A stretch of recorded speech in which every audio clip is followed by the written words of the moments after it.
एक त्रिपाठी जी, एक on a lighter note एक बात बता रहा हूं, आम आदमी पार्टी को उस व्यक्ति को ढूंढ के जिसने उनसे वो सफेद घर बनवाया, और आपको उस आदमी को जिसने ये बताया आपको कि जितनी बार आप हाथ उठाते हैं स्टाइल में आप अमिताभ बच्चन लगते हैं, दोनों को निकाल के अपनी जिंदगी से निकाल देना चाहिए।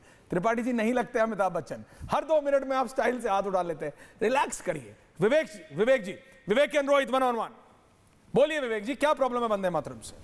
जी देखिए, सबसे नहीं, पहली चीज सुधांशु जी ने पूरा इतिहास सुना दिया। 1937 1882 में आप फ्यूचर जब आनंद मठ लिखी थी बंकिम चंद्र चटर्जी ने, उस बहुत से लोगों का यह मानना है उसके कम्युनल अंडरटोन्स हैं, हिंदू सन्यासियों का एक जमावड़ा, उसके अंदर कुछ मुस्लिम रूलर्स के साथ एक संघर्ष की कहानी है, और देश के बहुत से लोगों का यह मानना है कि it is not a very secular novel to believe in. आपका क्या मानना है? इस सॉन्ग को जो 1875 में अननोन अनआइडेंटिफाइड इनविजिबल लोगों के कंधे पे बंदूक रख के कुछ नहीं होगा।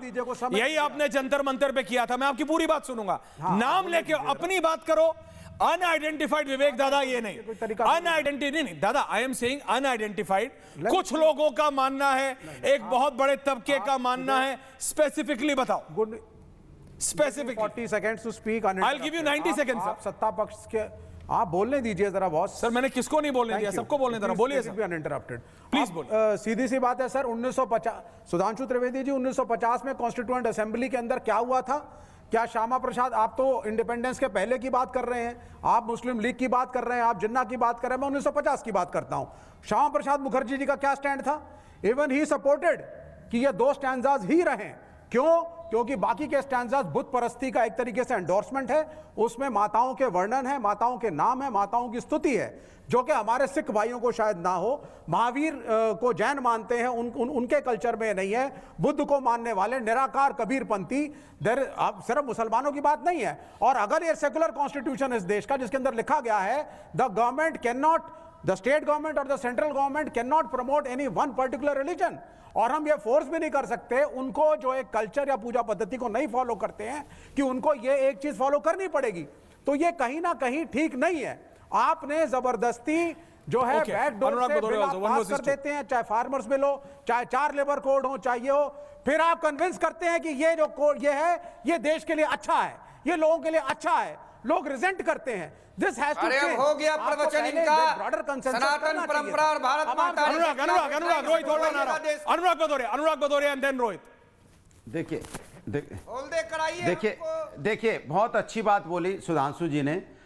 सुधांशु जी ने बहुत अच्छी बात बोली कि इरादे बहुत खतरनाक है। सुधांशु जी, आपकी पार्टी के बाकी इरादे बहुत खतरनाक हैं। मंदिर में चढ़ावा चोरी हो गया, सरकार आपकी थी और आपके ही चुने हुए लोग थे, परशुराम के मंदिर में भी चोरी हो गया उनके घर में, तो आम जनता की क्या हालत होगा? और वंदे मातरम का अपमान नहीं सहेगा हिंदुस्तान। समाजवादी पार्टी स्टैंड क्लियर करे। मैडम सोनिया माइनो ने वंदे मातरम का अपमान क्यों किया? भारत महतारी के पीठ में चूड़ा क्यों घोंपा गया? समाजवादी पार्टी को जवाब देना होगा, क्योंकि समाजवादी पार्टी का गठबंधन कांग्रेस पार्टी के साथ है। मैडम सोनिया माइनो ने जानबूझकर क्यों देश के राष्ट्रगान का अपमान किया है?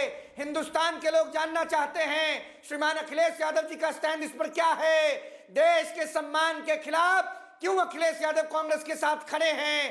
कांग्रेस ने सरेआम मैडम सोनिया माइनो के नेतृत्व में देश के स्वतंत्रता संग्राम के महानायकों का सरेआम अपमान देश के स्वाधीनता दिवस के अवसर पे देश की राजधानी में किया है। नहीं, लेकिन आम आदमी पार्टी पे कुछ नहीं बोलोगे? अरविंद केजरीवाल से डरते हो? राहुल गांधी को नहीं, लेकिन आम आदमी पार्टी बोल रही है अगर सही में अपमान किया है सोनिया गांधी ने, तो फिर कोई एफआईआर क्यों नहीं हुई? भारत महतारी के पीठ में जो छुरा क्या वन में कम्युनिकेशन है? पक्ष ने सोनिया माइनो के नेतृत्व में किया है, इस पर क्या स्टैंड है अखिलेश यादव का? नहीं, मुझे ये बताओ, आम आदमी पार्टी बोल रही है अगर सोनिया गांधी ने अपमान किया है तो फिर एफआईआर कहां है?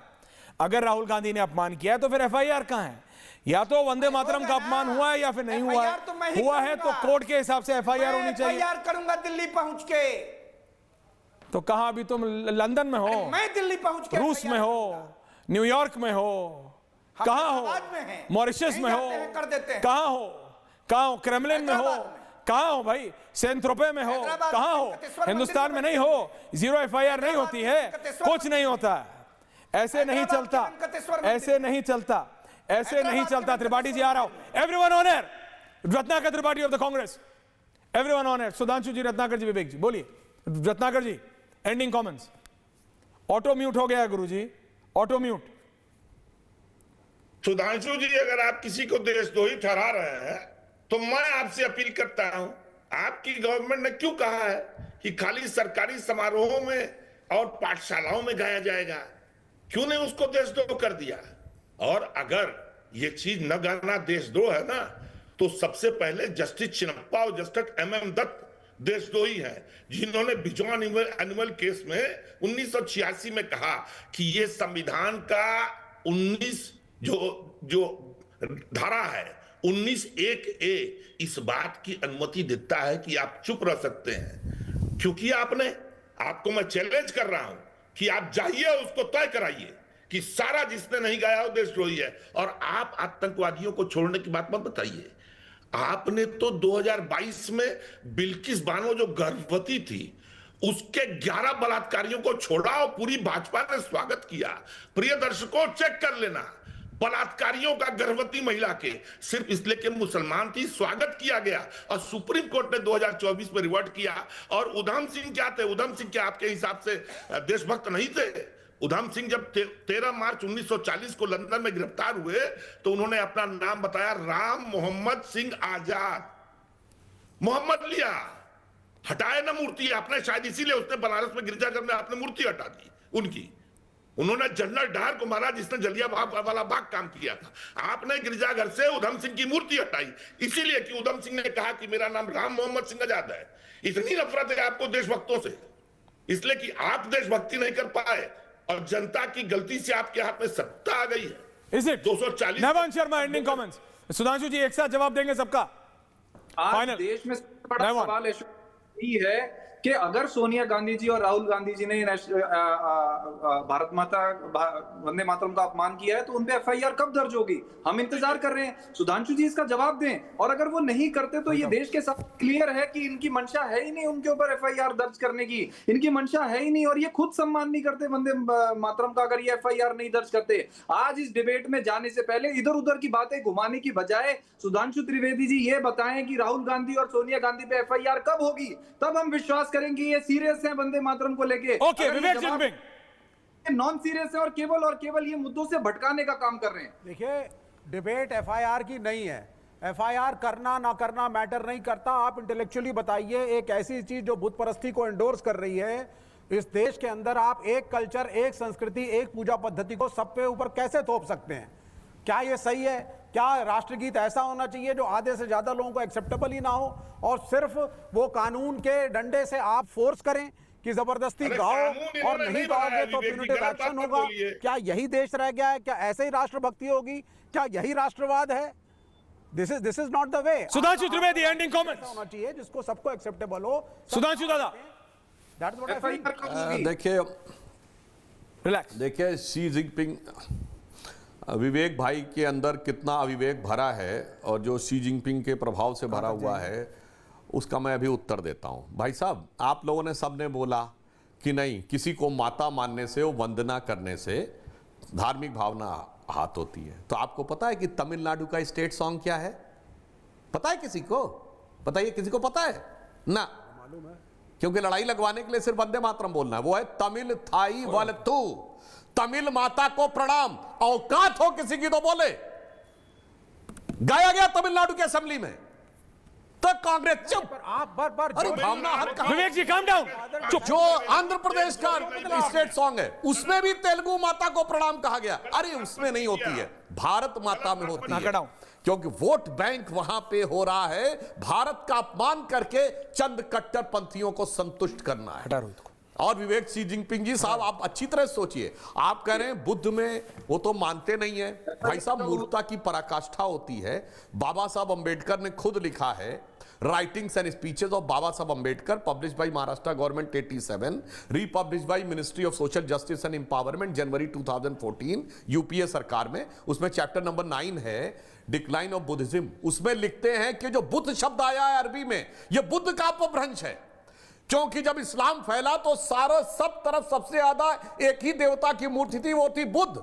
तो मुस्लिमों के लिए बुद्ध का मतलब बुद्ध था और अरबिक में ये मैं नहीं कह रहा हूं, डॉक्टर अंबेडकर ने कहा किसी को कुछ नहीं पता रहता है, आपको याद कह देता है साहब सिख किसको नहीं मानेंगे। क्या मूर्खतापूर्ण बात है। महाराजा रणजीत सिंह का ध्वज देखिए, उसमें दुर्गा जी स्वयं बैठी हुई हैं, एक तरफ भैरव जी हैं, एक तरफ हनुमान जी हैं। महाराजा रणजीत सिंह की खुद के समय की ऑटोबायोग्राफी जिसपे उनका अंतिम समय लिखा गया है, उम्मदुत तवारीख बाई सोहनलाल सूरी। अरे सुनो मेरे भाई, उसमें लिखा है कि जब महाराजा रणजीत सिंह जी का अंतिम समय आया तो उन्होंने बुलाया और कहा कि गीता मेरे सिरहाने रखो, गंगा जल रखो और गुरु ग्रंथ साहब के पाठ के साथ साथ अंत में विष्णु सहस्त्रनाम का पाठ किया। फिर भाई गोविंद राम ने कहा, कान खोल के सुनो, पेज नंबर 696 के आसपास लिखा हुआ है, भाई गोविंद राम ने कहा कि महाराज राम राम राम 3 बार बोलिए। और वो ये कहते हैं कि महाराजा रणजीत सिंह के मुंह से 2 बार राम निकला, परंतु तीसरी बार उनकी दृष्टि सामने रखी हुई लक्ष्मी नारायण की मूर्ति के ऊपर टिकी हुई थी। क्या बकवास की बातें करके हिंदू सिख में लड़ा दो, हिंदू बौद्ध में लड़ा दो, हिंदुओं को जात पे लड़ा दो, उत्तर दक्षिण पे लड़ा दो, भारत का अपमान कर दो, सब करते रहो मेरे भाई। इसलिए कि पहले भी भारत के टुकड़े करके एक टुकड़े की सत्ता मिली थी, अब चंद टुकड़े करके किसी टुकड़े की सत्ता मिल जाएगी तो हम उतने में ही खुश रहेंगे।